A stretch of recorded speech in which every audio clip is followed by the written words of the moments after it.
Bismillah ar-Rahman ar-Rahim. Today, inshallah, we will continue our recorded course for the seismic provisions as per ASCE 722. As we have mentioned before, that we will introduce all idea, or we will present all ideas in random way. But after that, we will make rearrangement for the ideas in part 2 when we apply the seismic provisions on a multi-story building model in ETABS. So don't worry about the random of the ideas. So that we will start through one example. This example, what we have to do, we have to calculate the amplification factor of the accidental moment. So through this example, we will discuss multiple ideas. As you can see, we have multi-story building. We have shear walls. We have core, concrete core, and we have 4 columns. These columns we are calling gravity columns. Structural engineer can design these columns as a part of lateral force resisting system or can be designed as a gravity column. If you design these columns as a gravity columns, these columns shouldn't contribute to the resisting of the base shear of this or shouldn't contribute to the resisting of the design base shear of this building. If you open the ACI, let's go to chapter 18.14. We have here one section to design the members not designated as a part of the seismic force resisting system. Some people will say how you will assume uh, these columns uh, that is not part of that are not part of the seismic force resisting system, and they will move together with the building. Yes, that's why if you are in seismic design category D, the ACI code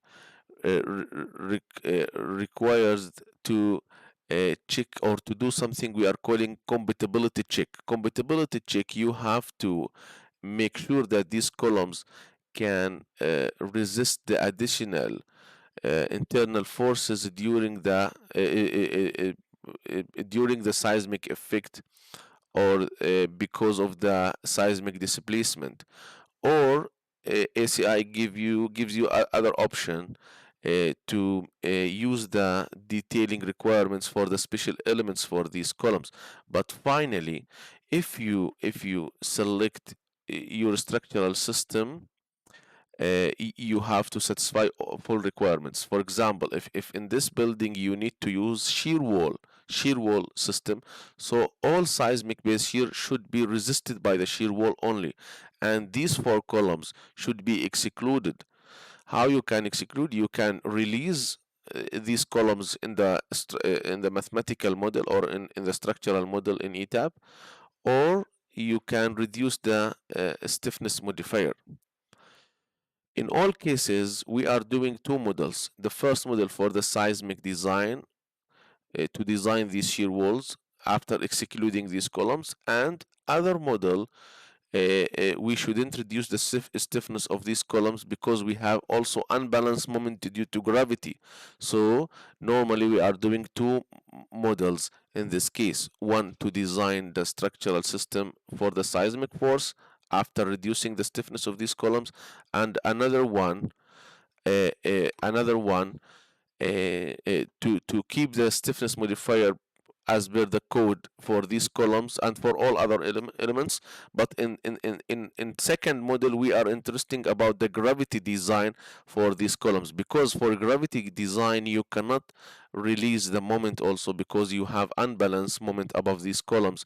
This will affect the design of the columns and the bunching as well. Here in this example, as we can see here, location in California. Soil test. Normally in our projects we are using SP test, standard penetration test. But if you are using SP test to get the soil classification, and you get site class D, and this may will result in seismic design category D. In this case, you have to use a special system. If you are using SP test, you have to use the shear wave test before taking the decision that I have to use a special system. Why? Because shear wave test is more accurate, also more recommended by the code, and can cover the 30 meter depth easily to get the soil classification. So I remember in one project we have used a standard penetration test, and we got seismic design category D for our project. But after using shear wave test for the same project, we got site class C, and this shifted us to seismic design category C. And the practice engineer know exactly when your project is seismic design category D, you have to uh, give more computational efforts to design your special system. But when you are in seismic design category C, at this you can use dowel system or bearing wall system, no issue. In this case also, if you don't need to exclude the columns, you can design this column, this project as a dowel system. But for dowel system, these 4 columns should be capable to resist 25% of the seismic design base shear. We will talk about scaling later on, but sometimes this will be not economical, by the way, especially if you have a less number of columns in your project. In this example, site class is B, equivalency, residential equivalency, so that the importance factor will be 1. Here, take care that sometime you have 40 or 35 stories. Maybe the equivalency will be residential, but more occupied people, so that your importance factor maybe will equal to 1.25, not 1. This take care about this. uh, Material cast in place reinforced concrete. Seismic force resisting system in our project, it's ordinary shear walls. The type is bearing wall system. If you go to uh, here to the table 12-1 in ASCE7, you will find in this table you can find the design coefficients and factors for seismic force resisting systems. As you can see here, we have ordinary reinforced concrete shear walls, and here also we have ordinary reinforced concrete shear walls. Here are equal to 5, but here are equal to 4. The difference that this is part of the bearing wall system. This is part of building frame systems. Always engineers, they are asking how we can specify if we have bearing wall system or building frame system. 99% of the practical case for the towers and buildings are bearing wall systems, not building frame system. In fact, there is no clear definition in the code or clear barrier in the code to find which case we have to say this is bearing wall and which case we have to say this building frame system. But as a rule of thumb, what you can do, if the tributary area if the tributary area of the walls, I am talking about tributary area for gravity load, is more than 50% of the total floor area, you can assume this building frame. But if it's less, it should be bearing wall. Uh, however, most of the municipalities or third parties always they are requesting to assume bearing wall, which is more conservative also. But I told you as a rule of thumb what you can do.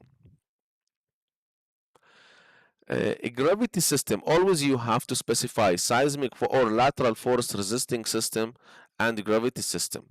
In our project, gravity system is combination of bearing wall or ordinary shear wall and columns, because these columns also are part of the gravity system.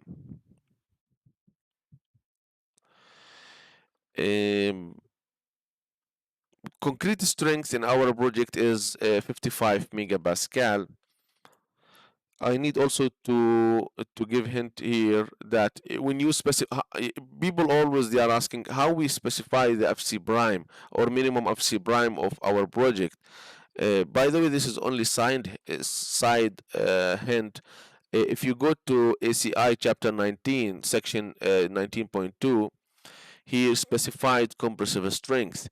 For FC prime, if you would like to find the FC prime for your project, first of all, you have minimum value depend on the element and the seismic design category.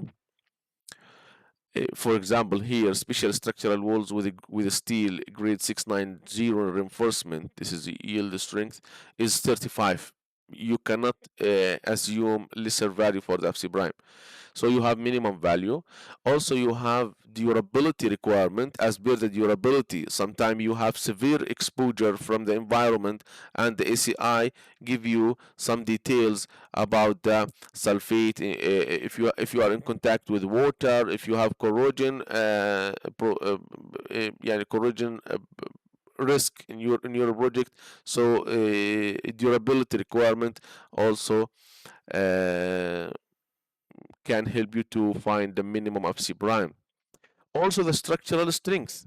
Most of the engineers they are looking only for this structural strength. No, but before starting any project you have to come to this provision to find the starting point of the FC prime.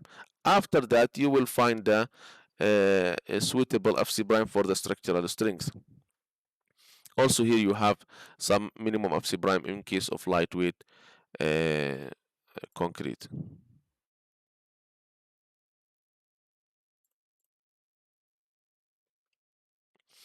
Slab thickness is 2080 millimeter. Sorry, 2080 centi. Column size 60 by 60 centi. Also, shear wall thickness is 35 centi. Foundation type raft. Normally, in case of raft foundation, we are assuming the base is fixed. In case of single footing, we are assuming bin. You will tell me in case of single footing, we have fixed connection between the column and the foundation. Yes, but you have flexibility between the foundation and the soil. So this may will lead some rotation. Standard design code ASCE7-22. Life load is 3.5 kilonewton per square meter. Superimposed load 2.5. So we have mentioned before that we will present the ideas in very random, but you will learn and you will be interested to learn more and more. Uh, I find this technique is much better for the engineers these days. Um, uh, I think I believe that these two, most of the engineers know these two tables can be found in ASCE 705, 10, and 16, but you will not find these two tables because they were omitted from the ASCE 722. So you will not find these two tables in the last version of the code. So these two tables for finding or for determine the site coefficient F sub A, F sub V. This is depend on the site class and on the spectral acceleration parameters. So how we can now find the site coefficient as per ASCE 722? As per ASCE 722, the code gives you two options. You have to do site um, we will discuss the first option that you can use ASCE7 hazard tool. For example, you have to go through this website. You have to put latitude, longitude, or the location. For example, this location is for California, as we can see. Standard is 722, and soil class is B, and you can mention the details as you can see here. you will find, or you will get the risk category for this project is 2, for example, and the spectra or seismic parameters as sub 1, design parameters and maximum considered earthquake parameters. Also, you will get the seismic design category in this case, and you will get the multi-period design spectrum. You will get the two period design spectrum. This two period and multi-period will be also defined later, because we will use one for method 1 and one for method 2 in the equivalent lateral force system. And also, as you can see here, that the vertical ground motion data has not been made available by USGS. Still, we have also, as this is we are calling horizontal response spectrum. Also, we have vertical response spectrum for the vertical component, but still, I think, under development. So if you go back here, as you can see here, I mentioned here California. Okay, then I specified the risk category, site soil class. You have A, B, B, C, C, and measurements, SI units. I need the seismic load type, so that if you result, you can get the result seismic details. This is option number 2, how to get the seismic design parameters as per the ASCE 722. Also, we have to go to chapter 11.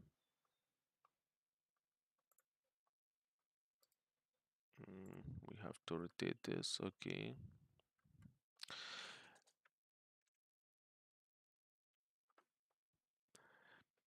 The option number 1, also you can do a site specific ground motion analysis for your site. This is also sometime maybe will be a little bit expensive, but will be very good in case of large projects. So as per ASCE 722, you have two methods to find the seismic design parameters.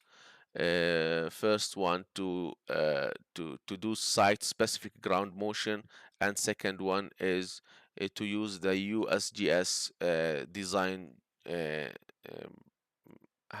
tool from the website, as we have mentioned and discussed now.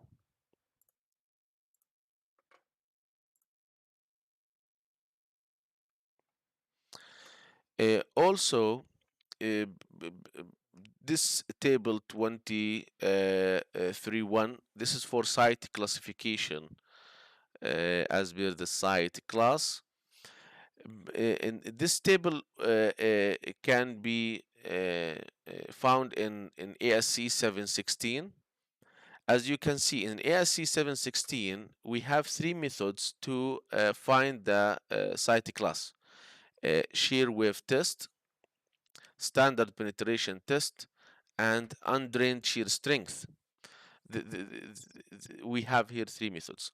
In ASCE 722, we can see only one method, shear wave test. As I told you, shear wave test is highly recommended to find the site class, especially if the SB test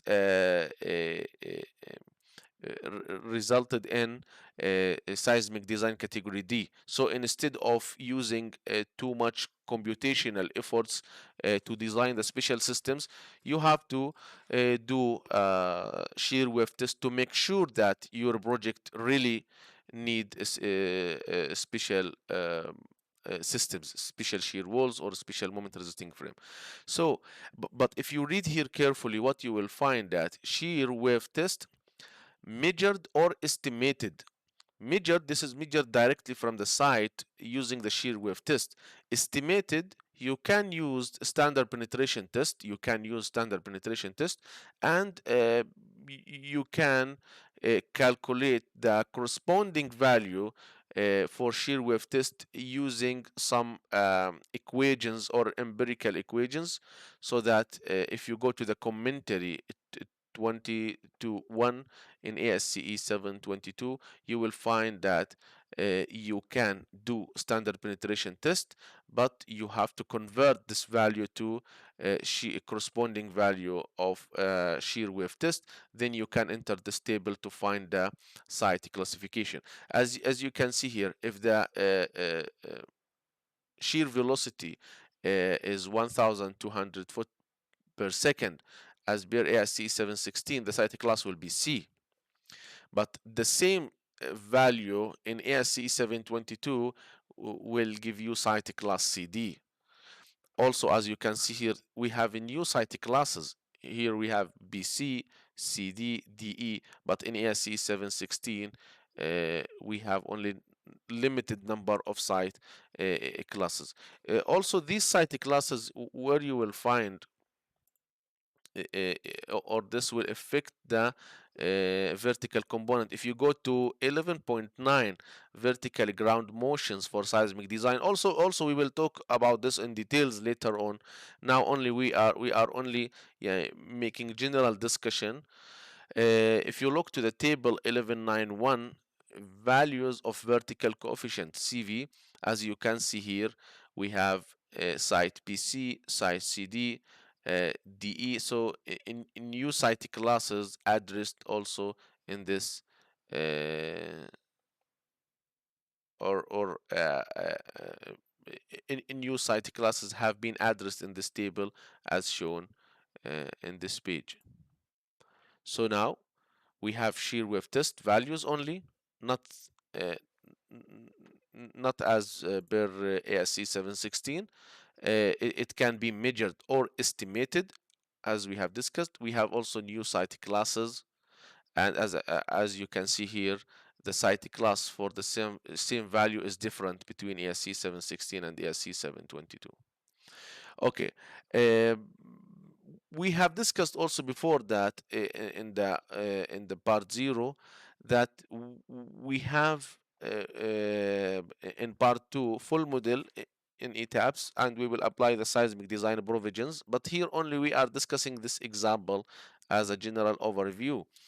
If you have ETAPS model, you have to make sure that all structural elements are modeled correctly as per the required size and spacing with the approved structural layouts. Also, check number and heights of the floors. Check the applied loads with minimum specified loads in ASCE 722. So for the applied loads, you have to do something we are calling load schedule. In the load schedule, you have to show how much the dead load, superimposed dead load, mechanical loads, rain loads, these things. Um Also, we have to model all the base joints in our project as a fixed joints, because we have raft foundation as we have discussed before. And if you have a separate or single footings, you can use hinge joints. Here we have one important thing about modeling the diaphragm. In ETAPS offers you two options to model the diaphragm. First option is rigid diaphragm. Second option is semi-rigid diaphragm. Okay. Code here, ASCE section 12, provision 12312 states that the diaphragms of concrete slabs or concrete filled metal deck with span to depth ratios of 3 or less in structures that do not have type 2, 3, 4, or 5 horizontal structural integrity are permitted to be idealized as a rigid. Here the code give you option to model the diaphragm as a rigid if you satisfy this provision. We will talk about this provision now. Uh, uh, we will discuss about this. Don't worry. If you go to ASCE 7 12.7, you will find something we are calling modeling criteria. They mentioned here that for purposes of determining the seismic loads, it's permitted to consider the structure to be fixed at the base. This is normally we are doing in our projects for determining the seismic design shear. We are assuming that the base fixed as the base fixed joints. This will be little bit conservative because the time period will be lesser. This will result in higher shear values. But the code also, or the standard also, give you other option to take the foundation flexibility effect in chapter 19. If you go to chapter 19, you will find some equations to take the foundation flexibility and the effect on the calculated seismic base shear. In this example, we will assume fixed at the uh, base.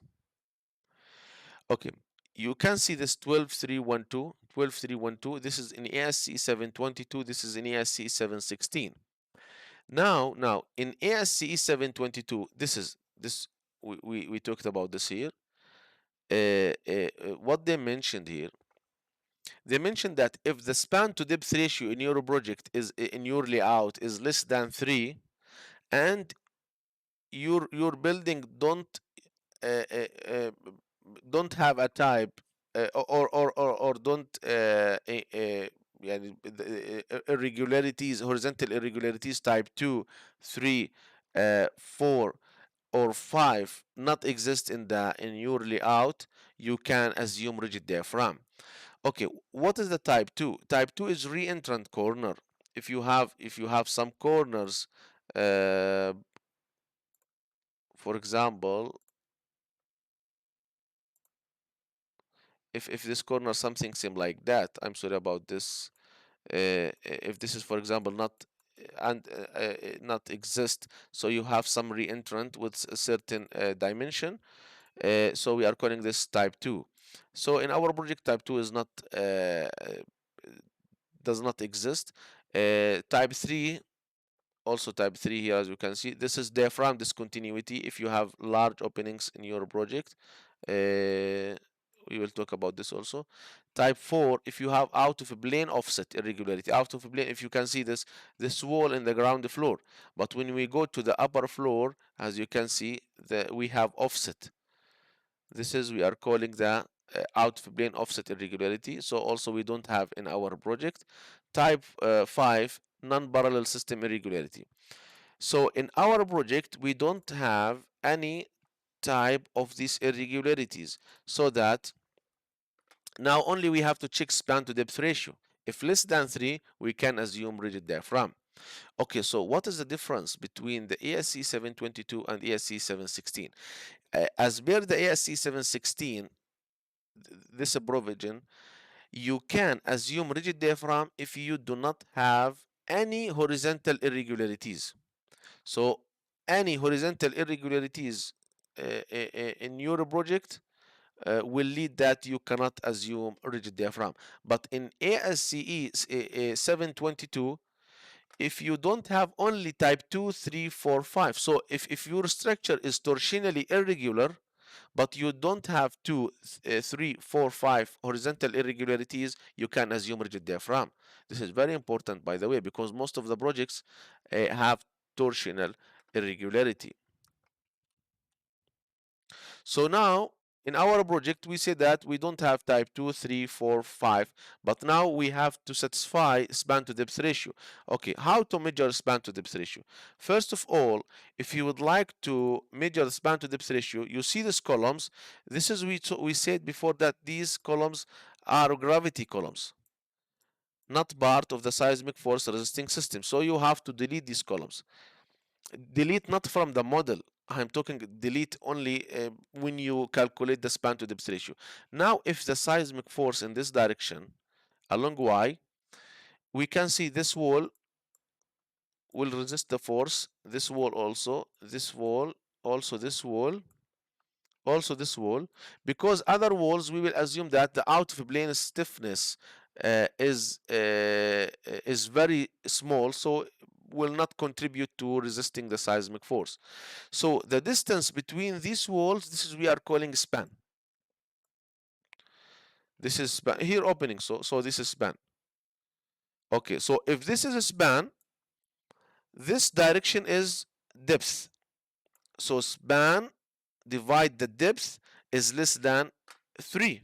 So in this direction, all the span between all walls, so here when you measure the span, you have to look only for the elements part of the seismic force resisting system.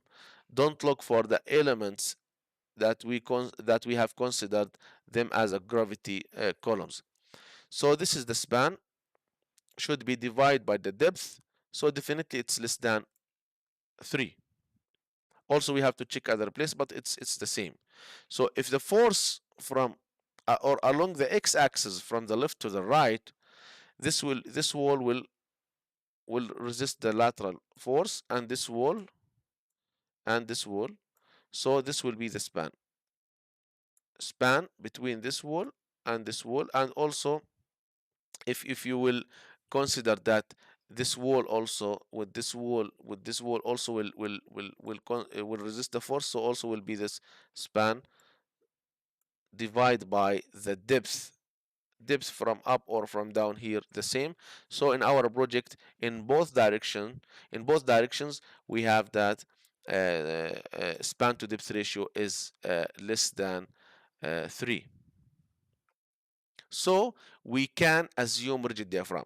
Now you will ask me, is it acceptable to assume rigid diaphragm? The code, in fact, permits you to assume rigid diaphragm as per this provision, but in fact this is very useful at the preliminary design or at initial design stage. So when you check the irregularities, when you check the uh, or when you find the preliminary size of the structural elements, but final design should follow the semi-rigid modeling. Also, if we assume in this building we will use dowel system, not bearing wall system, our diaphragm must be semi-rigid to take the interaction effect between the columns and the wall, because the wall system depends mainly on the interaction between the frames and between the shear walls. Uh, so using rigid diaphragm, this may result in inconsistent results, so that semi-rigid always the best. But as I told you, for rigid diaphragm is very useful at initial design stage when you check the irregularities and torsional irregularity ratio. Also if you compare now between the irregularities in ASCE 722 and ASCE 716, you will find some differences.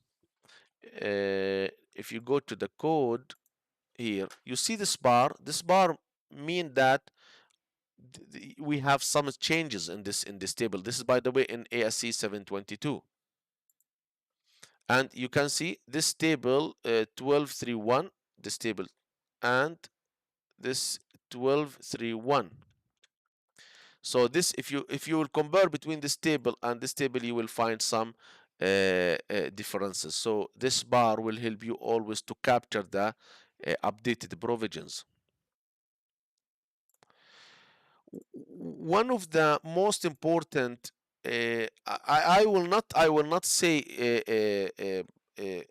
يعني significant change, but yeah, the language now in ASC 722 is more easy or easier than the language in ASC 716. So for torsional irregularity, you can see how it's written here and here.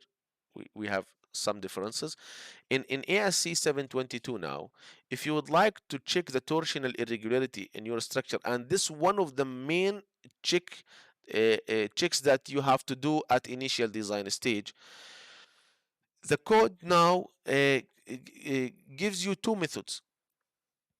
The second method is more practical, that you have to find torsional irregularity ratio. We are calling this TIR. You have to keep this in your mind. We will use this factor too much. So you have to find TIR. If the TIR exceeds 1.2, so your structure is torsionally irregular. Okay, if the TIR does not exceed 1.2, you have to do the first check. So we cannot say if the TIR is less than 1.2 that our structure is not torsionally irregular. No, we have to do the first check. The first check is 75% of the lateral strength at any level below the diaphragm is provided at or one side of the center of mass. For example, if this is your layout and this is center of mass, so the distribution of walls on one side was more than, for example, other side, so definitely this will increase the distance between center of mass and center of rigidity, and this will cause finally or result in torsional irregularity. So for me this is very easy now to uh, uh, to be checked as per the ASCE 722.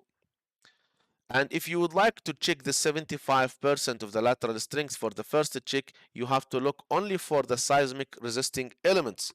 So any gravity elements shouldn't be included in this check. But for most of the projects, and practically we are using only the second method, which is very easy also. As you can see here, for each type of irregularity, you have reference section. So for example, if the torsional irregularity here exceeds 1.2, here you have additional requirements as per the seismic design category. So that first of all, in your project, you have to find the seismic design category. Why? Because some provisions depend on the seismic design category. So if your seismic design category is B, I cannot apply the provisions required for the seismic design category E. This is very, very important. And the process is cumulative. How it's cumulative? If your seismic design category is D, so all provisions required for B, C, and D should be applied for your structure.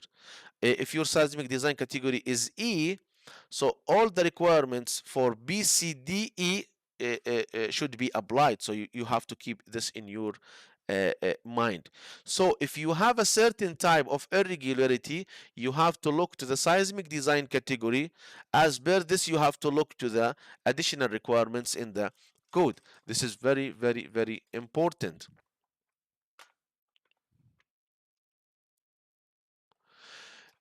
For example, if you have non-parallel system irregularity, your walls not not not fit on the perpendicular two axes, not in x. And here we don't have x and y. As you can see, this is axis, this is axis, this is other axis. Uh, uh, so, for example, now we found that in our project we have non-parallel system irregularity. Okay, so what to do? You have to look here now. You have to look here. Let's assume that our project in seismic design category C. So if we are in C, as you can see, the code mentioned here that you have to go to 1253. If we go to 1253, what they mentioned here that for seismic design category C, you have to use orthogonal loading if you have a type 5 horizontal irregularity.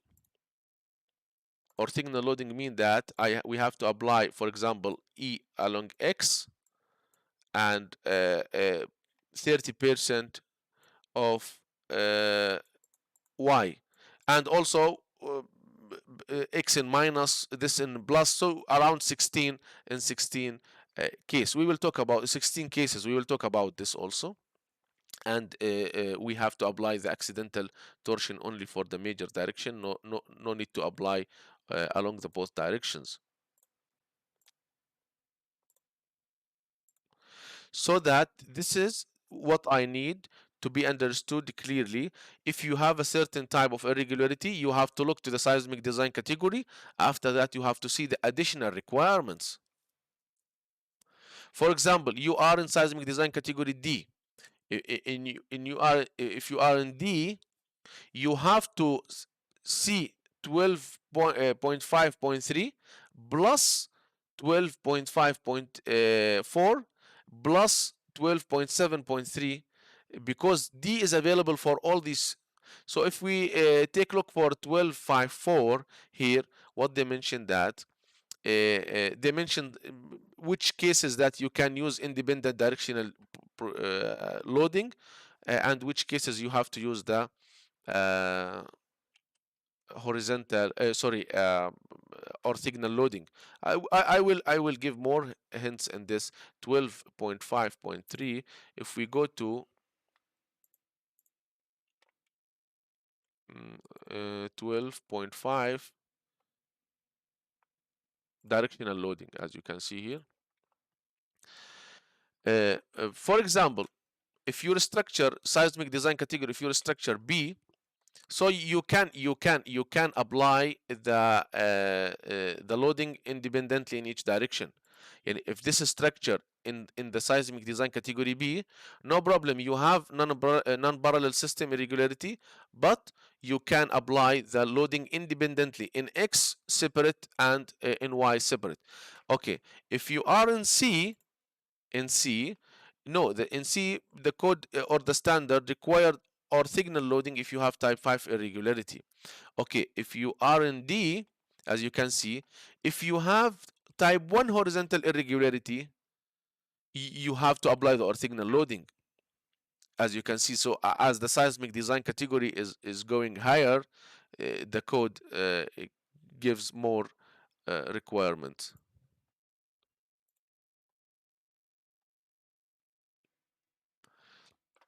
Okay, for example, if your structure has reentrant corner irregularity, reentrant something same like that, but take care, in ASCE7-22 this ratio is 0.2, but in ASCE7-16 this ratio is 0.15. So if you have reentrant, what they mentioned that if you have reentrant corner irregularity and your seismic design category is C, this will not affect you. This will not affect, because as you can see, the additional requirements only D, E, F. Okay, if you are in D, you have to go to 12.335. 12.335 requires to increase the diaphragm forces by 25% when you design the connections. We will talk about this in part 2, how to design the connections of the diaphragm. This is very, very, very important to be understood by the structural engineers. But here only I need to highlight how to understand the additional requirements or the consequences of the irregularities in both horizontal or vertical directions. So what we will do, we will go to find the TIR. This is the first thing after finding the seismic design category. Torsional irregularity ratio equal to maximum drift divided by average drift. Here,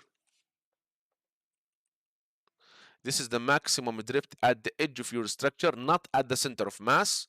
We have to be careful about this. This is the average, so we have to divide the maximum on the average drift, and the maximum and average drift should be calculated under the same loading case. It's not from different cases. Okay, so after finding this value, by the way, don't worry, we will calculate this in details. We will yeah, discuss this in more details in part 2 also, but here we are only trying to understand the code provisions. So if for example you find this and this was 1.3, you have to go to table 12.3.1a. This is in ASCE7-22. This is a new table, by the way. They mentioned that if TIR is larger than 1.2, you have here additional requirements. If TIR more than 1.4, you have to satisfy this plus this. If TIR is more than 1.6, so you have to satisfy all these requirements. So it's cumulative, by the way. They mention here in the notes, the requirements in this table are cumulative for TIR more than 1.4 or 1.6, or requirements for TIR is more than 1.2 also apply. So this is very important. So if the TIR, for example, is more than 1.6,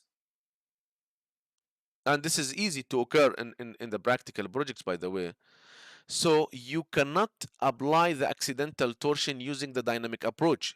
The practice engineers, they know that we can apply the accidental torsion using a static procedure or dynamic procedure. A static procedure, by only applying plus minus 5%, then we have to calculate the amplification factor. Dynamic procedure, no, we have to do shifting for the mass without going through the calculation of the amplification factor AX. So here, if the TIR is more than 1.6, you cannot use the dynamic approach. Okay, if TIR is more than 1.6, also the redundancy factor will be 1.3. Criteria for setting redundancy factor is 1.3. Also, you have to include the accidental torsion because it's we have said now it's cumulative. Okay, if your, for example, TIR ratio is 1.5 in both directions, so that here redundancy factor 1.3. Don't go for much computational efforts for the redundancy factor in this case, because خلاص, as per this table, the ratio is 1.3. So when you calculate this, you have to go through this table to see what the code needs from you to do as per the seismic design category. Because here the redundancy factor will be 1.3 only for seismic design category DEF. Because why here only the redundancy factor will be 1.3 for only seismic design category D if the TIR in both directions is more than 1.4? Because if you go to the code for the redundancy factor, I hope we can find this quickly. Yes, here. What they mention here, that for structures assigned to seismic design category B or C, rho is equal to 1. So you have to understand how the seismic design category classification for your project can affect the your design. The problem that I am facing always with the structural engineers, that they are applying all provisions in the code for all structures. No, you have to determine first, or to find the seismic design category, then you have to know if this provision is applicable or no. As we have said also, that ASCE7-16, the ratio for the reentrant is 0.15, but ASCE7-22.2, I think it's relaxed. Also, if you have large openings in your diaphragm, this will also result in diaphragm discontinuity irregularity. As you can see in ASCE7-16, any opening larger than 50% of the total area. But in ASCE7-22, the irregularity or diaphragm discontinuity irregularity exists if only the opening is more than 25%. This is more logic, by the way, than this. So you have to take care about this. Okay, so let's assume that we have diaphragm discontinuity. So what we have to do, what the code needs from us. As you can see here, diaphragm discontinuity irregularity has additional requirements for only seismic design category D, E, or F. This is about the 12335. 12335 we are talking about here. So if you have this type of irregularity, you have to know that when you design the diaphragm, especially for the connections and the collectors, you have to increase the design forces by 25%.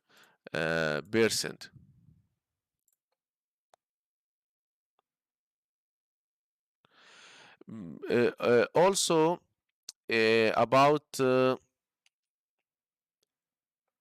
we have to talk, this will be clear when we come to this table. Yes, here. Also, for vertical structure, as we said before, we have vertical structural irregularities and we have horizontal. One of the important type of the irregularities is the lateral strength, weak story. Here we have weak story and extreme weak story. If you look to the ASCE 722 now, if you have any opening in your lateral force resisting system, this will lead to weak story, because any strength at any level is lesser than the strength of the next level, so we have weak story. So if you have any opening, for example, if you have continuous shear walls and you have any opening in the lower story, so you have weak story. Okay, but if the strength at any level is lesser than 65% of the next level, so we have extreme weak story. In fact, for practical projects, you may face problem with the normal weak story, not with the extreme weak story. But by the way, to check the strength is not straightforward. Some engineers, what they are doing, they are only calculating the shear strength VN we are calling this, as per the ACI provision for the shear walls at each level, and they are comparing levels to each other. In fact, this elastic method. I think this is very approximate method. But if you would like to find the actual strength at a certain level, you have to use advanced analysis or nonlinear analysis to do that. So that people always yeah, they don't like to go through the calculations of the weak story.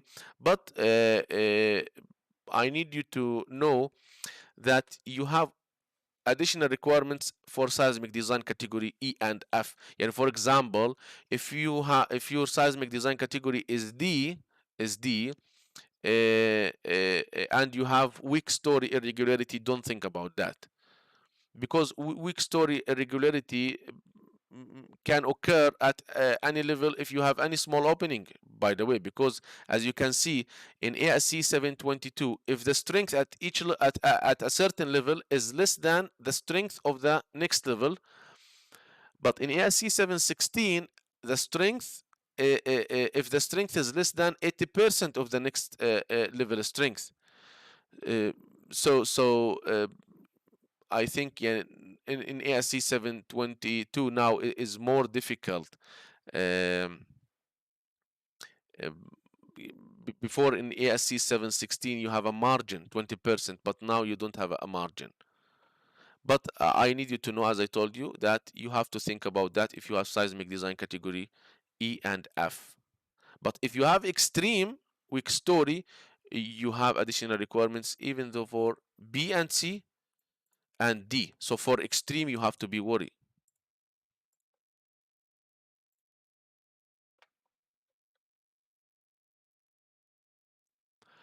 In our example also, we have defined B delta. We will talk about B delta in details.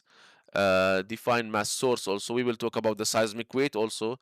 And we have to define the set modifiers.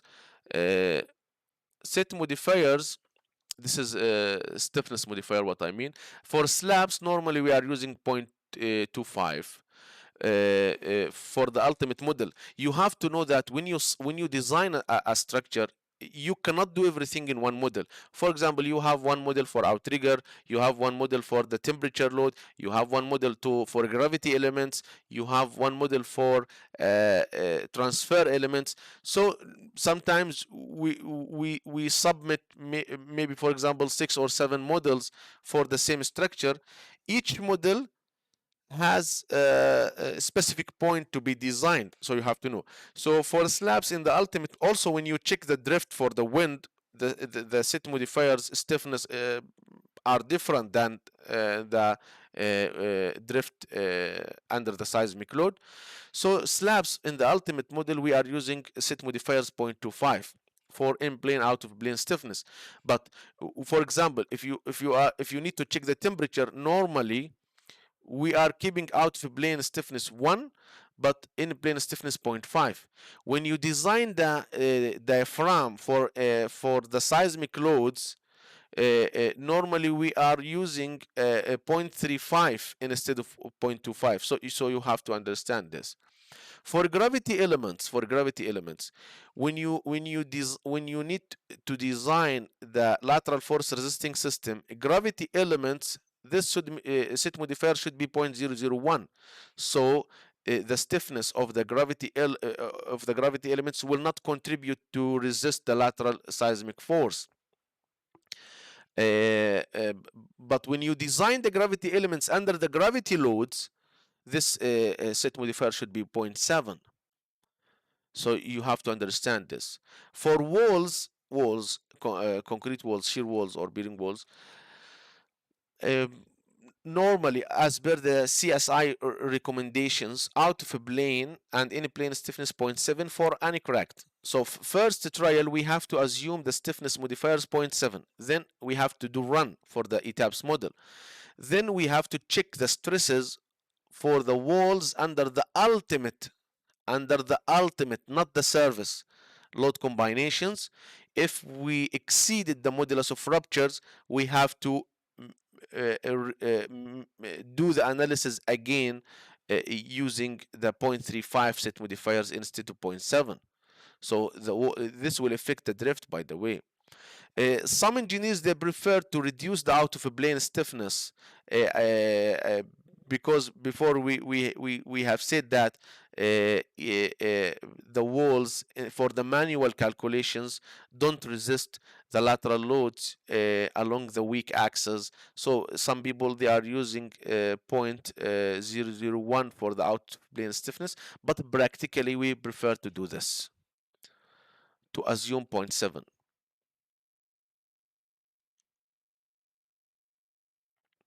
You have to know that for seismic analysis, you have to model the cracked sections, so that